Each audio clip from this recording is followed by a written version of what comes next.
What's up, everybody? It's Kevin here from Happy Beard Games, and I just got back from the Portland Retro Gaming Expo 2018 in Portland, Oregon, and it was a lot of fun. So much fun, in fact, that I'm making two videos about it. The first video will detail everything that happened to me during the expo, the experience, with video footage, details about things, some of the stuff and sights and sounds and people that I met. All that details is in the expo video, which I just uploaded yesterday.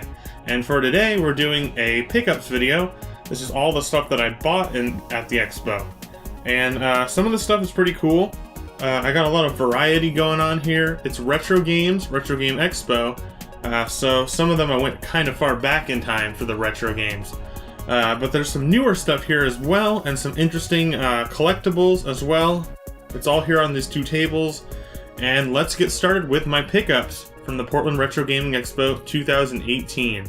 Alright guys, so the first thing that I want to show you is the Portland Retro Gaming Expo official booklet. It shows you all of the events that are happening, all the people that are there, all the panels, and some more details about the expo. But the cool thing about this is the artwork. Really nice artwork. It's from Mega Man, but it's also combined with the outside of the convention center in Portland, Oregon. So it's really cool. I've also got my weekend pass. I was there the entire weekend. That's the same picture from that, but it's on the NES cartridge, or on a shape like an NES cartridge, which is really cool to have. Alright guys, let's jump in with the collectibles and games that I picked up at the Portland Retro Gaming Expo. Now, this first thing I got their business card slash sticker, might be a sticker, rockheartclothing.com. Really cool. They've got this Legend of Zelda Link, of course, from the original one, doing some metal, rocking on. And the cool thing is, at that booth, what I got was this. Now, you might be wondering what this is. If you're not familiar with vinyl, or records, or too much music collecting, what it is, it's a slip mat. Now, it's not just a slip mat, well, it is just a slip mat, but it's got a print on it of Centipede, which you might know if you follow Happy Beard Games for a long time. Centipede is one of my favorite games on classic arcades. Did a really fun review of it. I had a lot of fun with that review. And it says, the game never ends, and the game never ends, and the game never ends. It repeats like a broken record. But luckily, your records won't be broken because they'll be on this next slip mat. You know, it keeps the record and the vinyl nice when it's on there. This is the first slip mat I ever bought. I have a slip mat that's removable that came with my turntable. But as someone who plays a lot of vinyl and collects a lot of vinyl, this is really cool. Especially, you know, I don't really have any video game soundtracks on vinyl, but it's cool to mix that video game and music communities together with this. And I'm really interested in this one, so I will show you how that looks on my turntable in a few moments, or maybe now, due to editing. But I think that's one of the cooler things that I picked up. That was $15, not too bad. Alright, so let's move on with the games. That was all the collectibles. Let's move on with the games. It's kind of funny, I got games for four different consoles. I got some Xbox, I got some Famicom, I got some Nintendo NES, or one Nintendo NES, I got some Super Nintendo, as well as a special game, which I'll detail last, and some Atari 2600. So let's start with the Xbox, because it's closest to me. Now, what these games were, I got them at the same booth, which, unfortunately, I don't know the name of. If anyone was there and they know the name of it, let me know in the comments, because I forgot.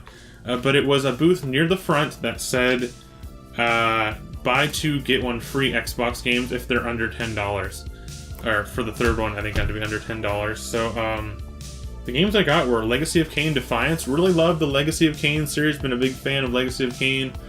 Blood Omen, Soul Reaver. Now, this is where, in Legacy of Kain, you started out with Blood Omen, and there's also Blood Omen 2, and then there's like a story with that guy. His name's Kain. And there's another guy named Raziel, and he had its own games called Soul Reaver and Soul Reaver 2. This is where they meet up. I mean, they met up, of course, throughout the timeline of the games, but this is where they meet up, and they're both playable in a game called Legacy of Kain Defiance, which is essentially the final game in the series. And, yeah, so there it is. Got everything complete. Really cool. And, Very fun game. Should be a very fun game. I remember playing that when I was younger, but I want to revisit it now. Especially since I just got the Xbox about a year ago or less. I've been playing a lot of Xbox, so one of the games that I got this year on Xbox was the Dead or Alive 1 and 2 games. So now I got Dead or Alive 3, and this is the official box. Oh yeah, there's a manual. Okay, I have the disc in my system right now. I was playing it a bit. But Dead or Alive 3, very, very fun fighting game. Really big fan of the early Dead or Alive games. Not so much a fan of what they're doing with DLC now.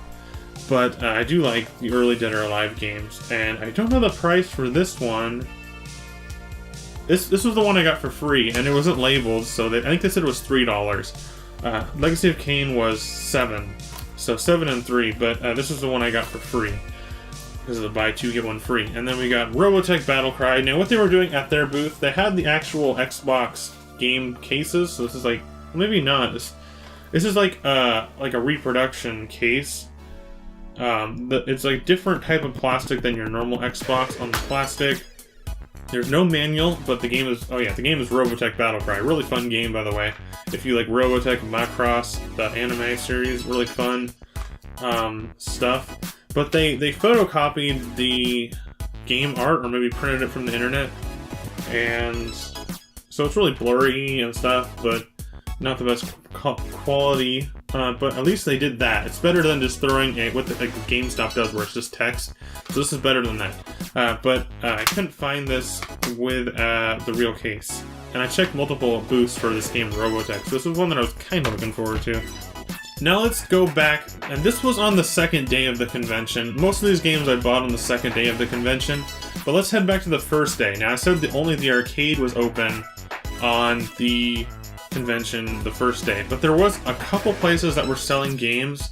For some reason, I saw Pat the NES Punk setting up that day, but he wasn't selling stuff. But there was a booth near the entrance that was selling some games, and one of the games that they had in their box, I wasn't going to buy it the first day, but I did anyways.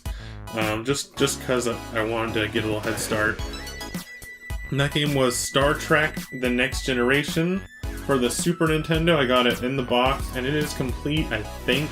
Now, the box is in pretty good condition. It's the full box. There's no stickers on it, really. This was $10, by the way, guys. I guess there's a sticker right there, but it looks like it could probably come off. So we've got Star Trek The Next Generation for Super Nintendo. I've been playing some of the Star Trek games for the Game Boy, original Game Boy, and I'm pretty sure these games are very similar, even though that was original Star Trek and this is Next Generation. I think they're very similar games, and I've been meaning to do a Star Trek Next Generation review video, specifically of the board game of Star Trek Next Generation. And I've been rewatching the actual series on Hulu very recently. I'm on season 4 again. And then here's the game cart. The game cart's not in very good condition. It has a rip on the sticker, and it has some strange sticky stuff on the side. But for $10 with the box, that's not too bad. I know this isn't like the best game ever. I've heard like negative reviews for it, but I mean, it's something I've been looking forward to, so that's what's really cool about it. And here's the manual. It looks like it's photocopied, but I don't know if that's just the way that the developers did it on Super Nintendo, or if it's actually the way that, or if it's like a reprint.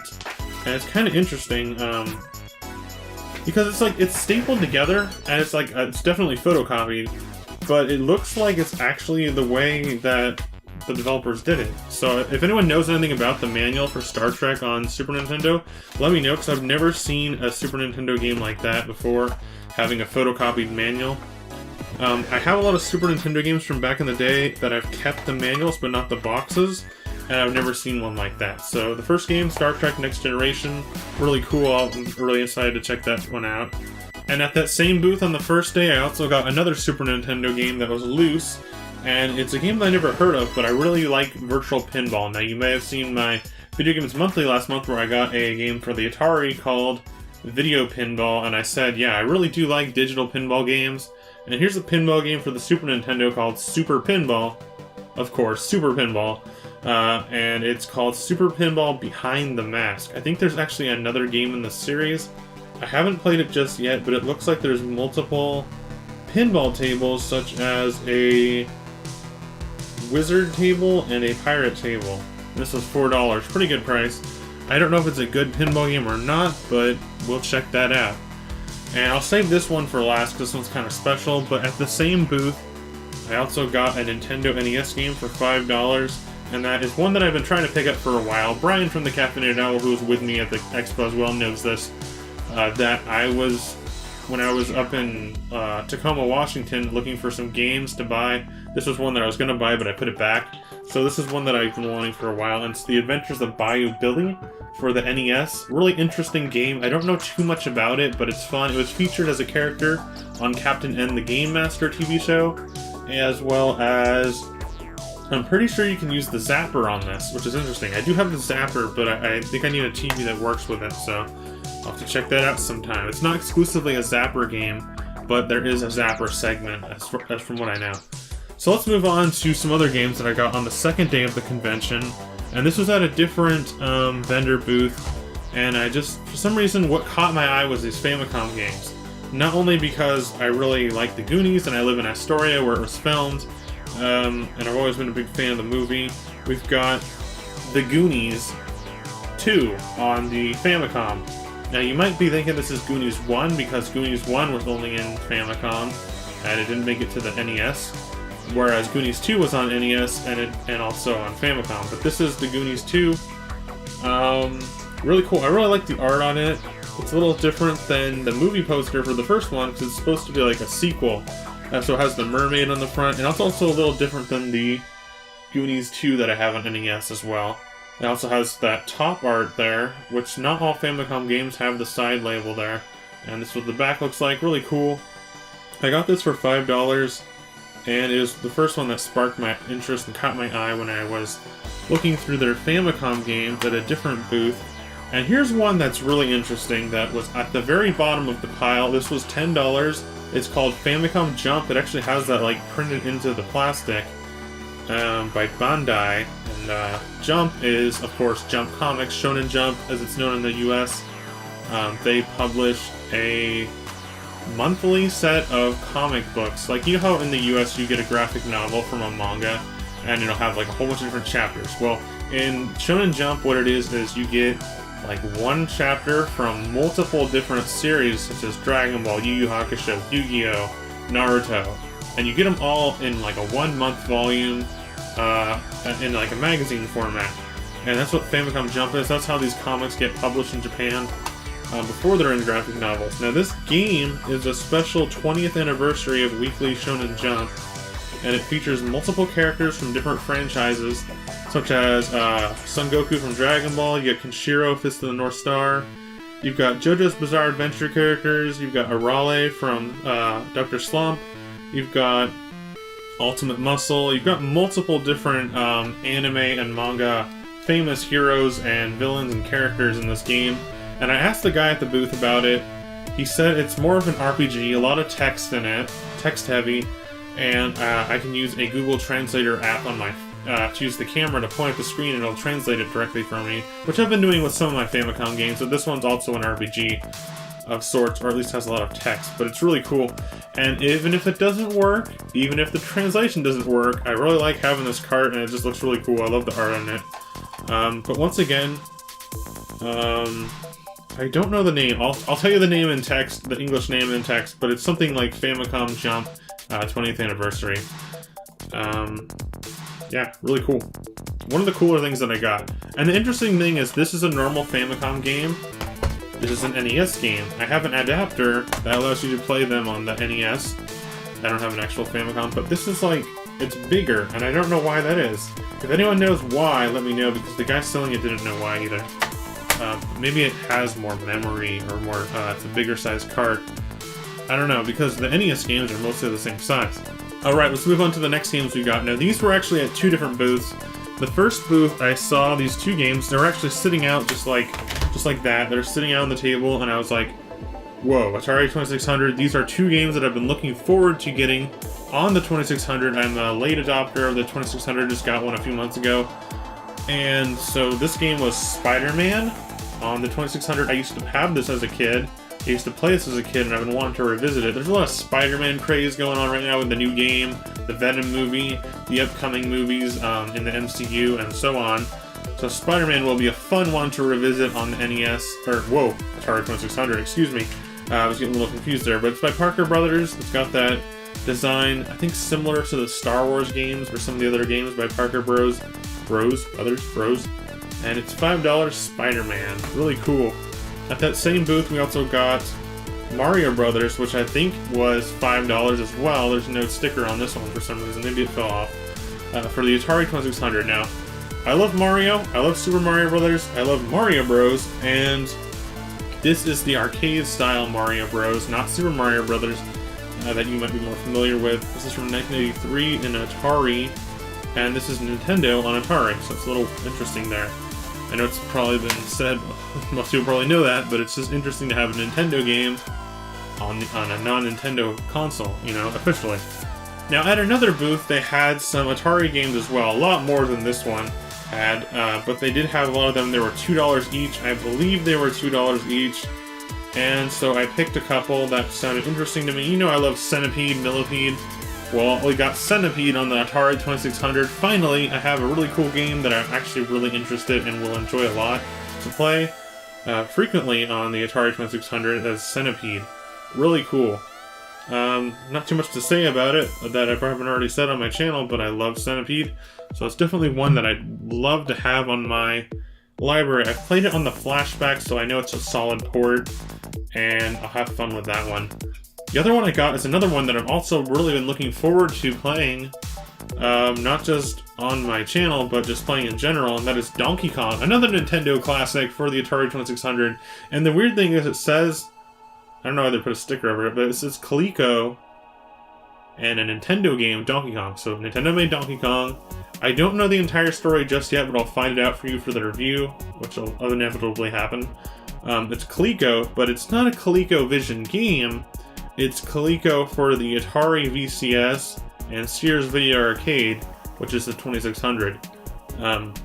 It's just weird that it's like Coleco, Nintendo, Atari, all in one.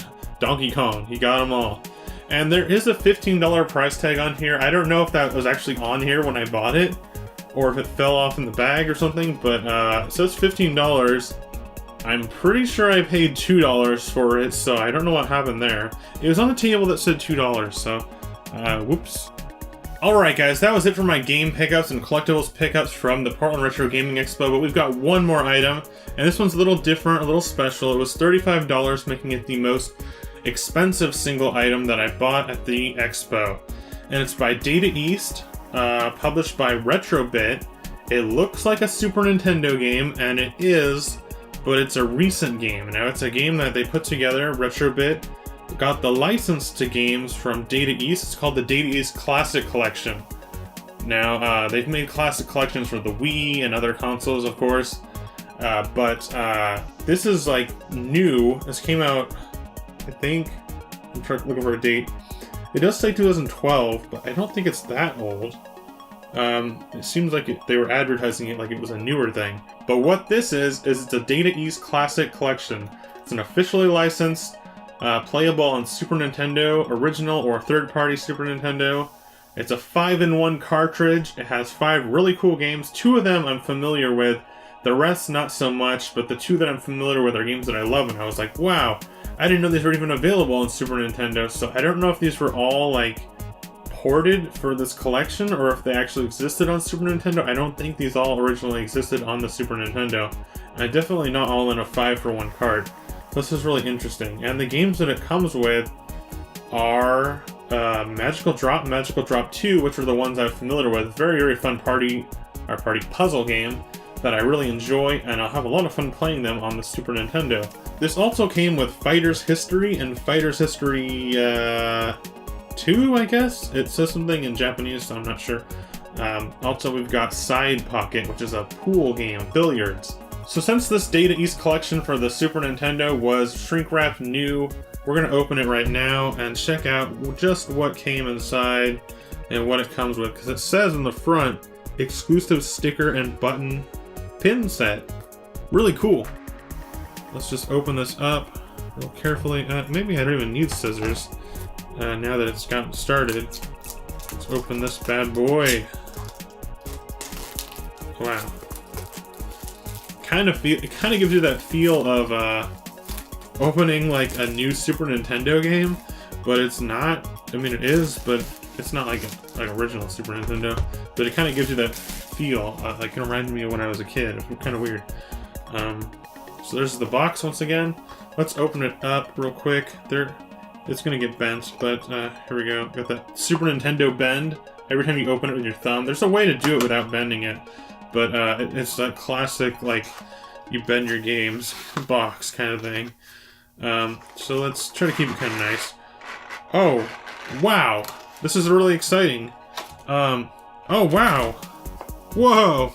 This is cool. It came with way more stuff than I thought, and the cart looks different than I thought too. So we've got the instruction manual. It's in full color, really cool, and it folds out. I want to get to that stuff, but this is in my hands. So we've got some information on the games, how to play them, what the controller does, and all that good stuff. We've got this in the game cart case, or the holder. You got 2 pins, which are like little buttons you can wear, like pins, you know. And one of them is for Fighter's History, and one of them is for Magical Drop. Really cool. I love Magical Drop. I'm a big fan of that series. It also came with, on the cart, one of those Nintendo, or Super Nintendo, sleeve holders. Let me see if I can take that off carefully. It's kind of stuck a little bit.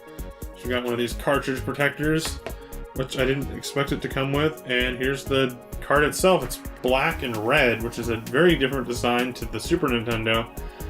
It's almost more NES style because of the red, but the back has nothing but says Retrobit and Data East Classic Collection by Retrobit and Data East. Different design than a Super Nintendo would be, but it does work on the Super Nintendo, which is my favorite console. So we got the pins, and then there's some stickers in here as well. Now the pins were Fighter's History and Magical Drop, and this has Magical Drop, which I think this is actually from Magical Drop 2, this girl here. She's one of the iconic characters from it. Also says Data East Classics Collection on there, so that's really cool. This is a sticker. And another sticker is just a screenshot from the game, the billiards game in here called Side Pocket. And it's, shows a Data East logo on there as well, and a character from Magical Drop, which is kind of interesting.